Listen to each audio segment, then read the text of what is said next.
You develop self-trust when you follow through on the things you said you were going to follow through on.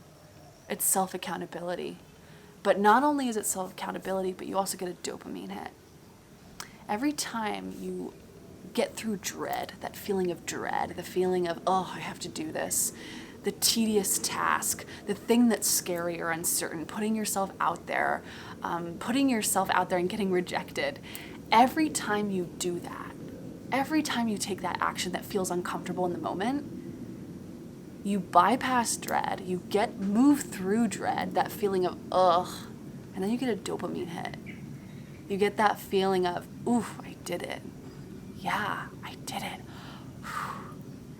And over time, you start to befriend dread. And not only do you get dopamine hits when you finish something, you finish something that you said you were going to do. You finish something that you said you were going to finish. Not only do you get a dopamine hit, but you also have self-accountability, and you start developing self-trust.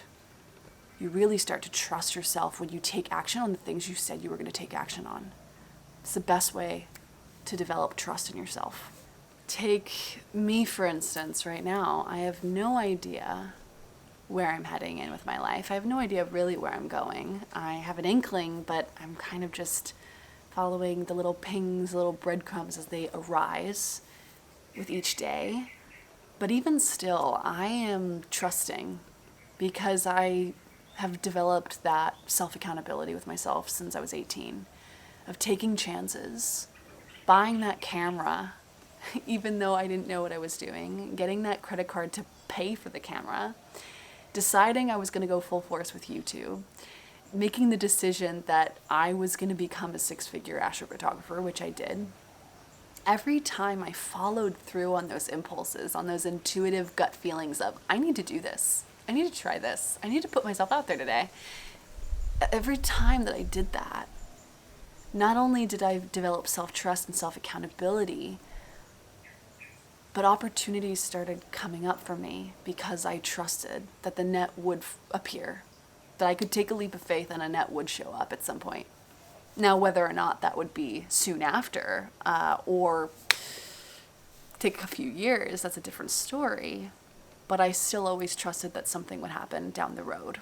And that's the thing that I've always relied on. You know, just to give you an example, when I first started doing YouTube, I really believed in myself. Like, I thought, yeah, I could do that.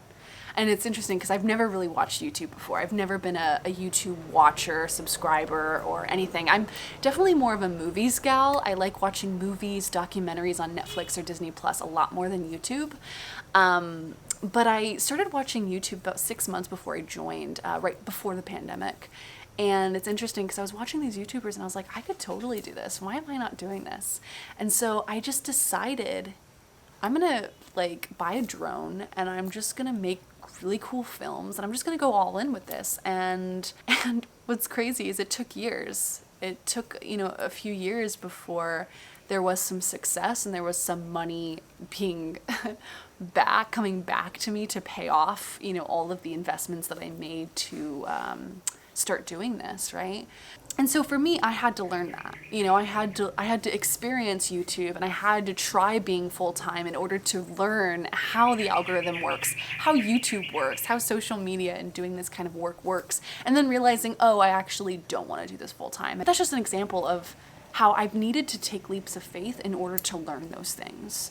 And if I'd never taken those leaps of faith, I definitely wouldn't have gotten as far as I have. But also, I've also developed the self-trust. The self-trust has come because I've taken the action and gone full force with things even when it felt scary to do so. That is the best way to develop trust in yourself. And when you start taking action on courageous, intuitive hits repeatedly over time, you start to trust in life. You start to trust something greater because you see over time that things start to unfold really miraculously and magically when you start trusting on the wisdom that you're receiving, your intuition, your inner voice, those little messages that come out of nowhere. When you start acting on them, magical things start unfolding and start appearing. Windows of opportunity start to present themselves to you. And over time, you start seeing that over and over again, even through the failures, even through the flops, with the resilience of bouncing back and trusting on yourself again. You start to see how life is really helping you and supporting you all the time. But it's just a matter of, are you willing to acknowledge that? And are you willing to trust yourself enough?